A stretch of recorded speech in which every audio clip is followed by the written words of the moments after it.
My name is Ella. I'm 34 years old, and for the last 6 years, I've been married to my husband, Ryan.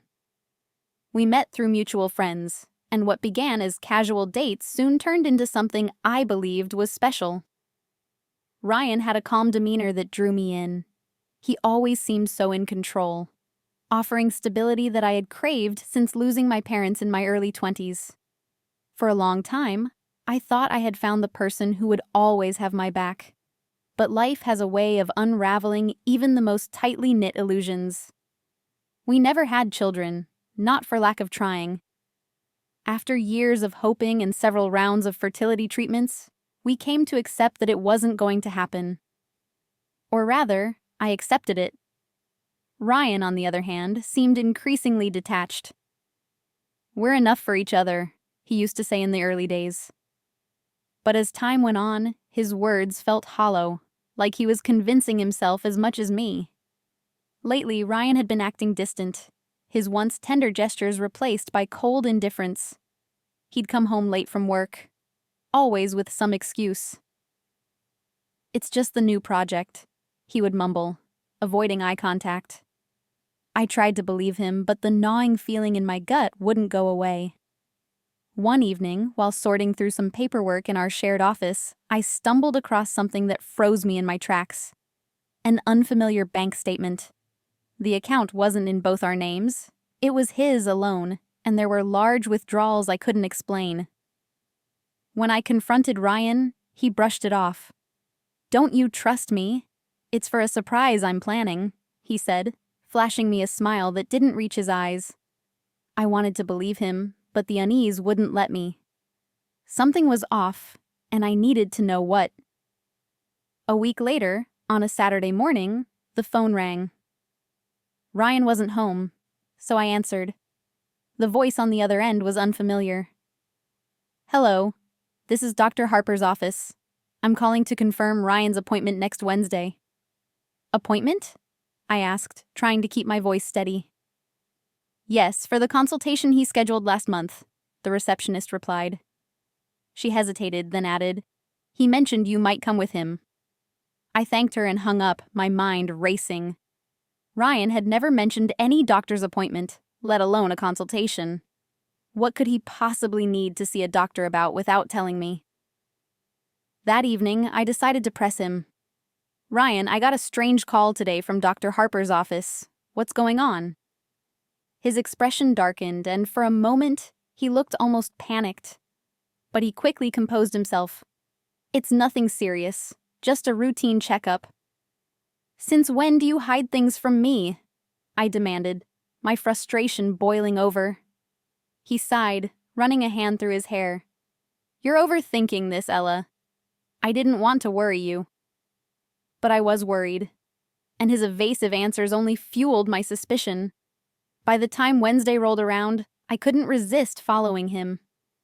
I'd never done anything like this before, but desperation makes people act out of character. I parked a block away from the clinic and waited until Ryan went inside. Then, I followed, keeping my distance. I didn't expect to hear much, but when I caught a snippet of his conversation with Dr. Harper in the hallway, my heart stopped. "You're sure the procedure won't take long?" Ryan asked. "Not at all," the doctor assured him. "Your partner doesn't need to know if you don't want her to." I froze, feeling like the ground beneath me had shifted. Procedure? Partner? What was he hiding? That night, Ryan acted as if nothing had happened, but I couldn't keep pretending. I decided to dig deeper. Over the next few days, I scoured his emails, his text messages, anything I could find. And then I found it.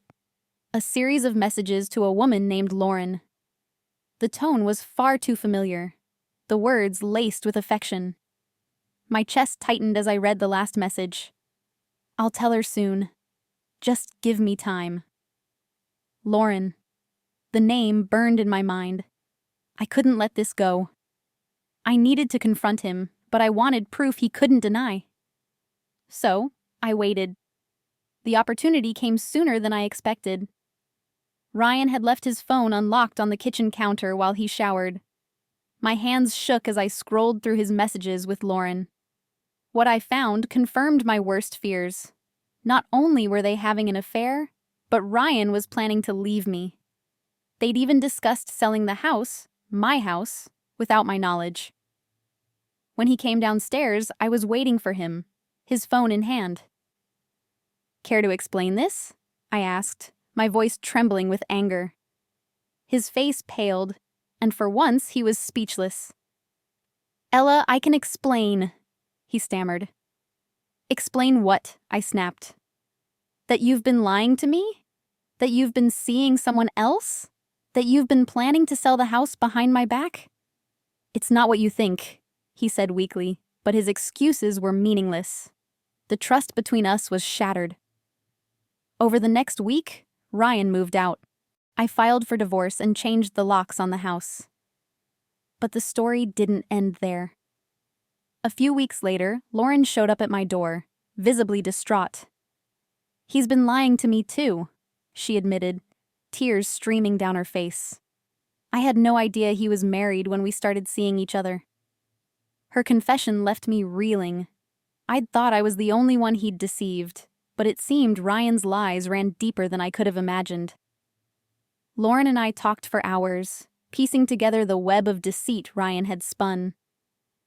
By the end of our conversation, we both felt a strange sense of solidarity, two women united by the betrayal of the same man.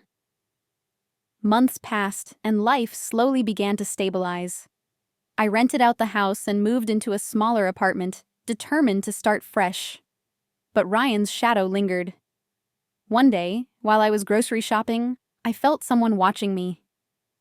Turning around, I saw him standing there, looking disheveled and worn. "Ella, can we talk?" he asked, his voice barely above a whisper. "There's nothing to talk about," I replied, walking away. But Ryan wasn't done. He began showing up at my workplace, at my gym, even at the coffee shop I frequented. His persistence bordered on obsession, and I started to feel unsafe. I filed a restraining order, hoping it would put an end to his harassment.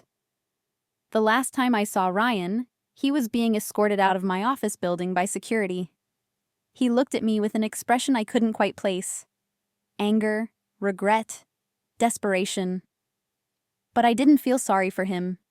He had made his choices, and now he was facing the consequences. Today, I'm rebuilding my life. I've started therapy to work through the emotional scars, and I've reconnected with old friends who remind me of the person I used to be. The experience has taught me a valuable lesson. Sometimes the people we think we know best are the ones who surprise us the most, and not always in a good way. I don't know what the future holds, but for the first time in years, I feel hopeful. I've learned to trust my instincts and to value myself enough to walk away from anyone who doesn't. Ryan may have taken years of my life, but he hasn't taken my spirit. That, I've decided, belongs to me, and me alone.